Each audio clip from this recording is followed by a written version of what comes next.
Welcome, ladies and gentlemen. What I'd like to do is kind of go over what is everything you need to know to be able to solve multi-step equations with the variables on the same side. Now, basically, this is just kind of an extension of my previous courses for solving one-step and two-step equations. But once we get into multi-step, things sometimes get a little bit more tricky because now we start adding in more and more processes that we need to know. So to be able to really be prepared for this course and to do well, there are a couple things that I would say you need to make sure you know how to do.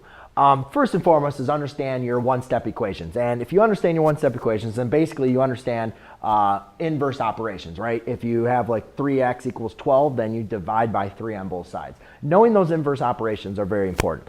The next thing is understanding two-step equations. And two-step equations not only uses inverse operations, but also uses the reverse order of operations. And basically the idea of solving multi-step equations is to simplify your equation down to a two-step equation. Because once you get it down to a two-step equation, hopefully, as long as you know what you're doing for two-step equations, you can be able to solve the equation.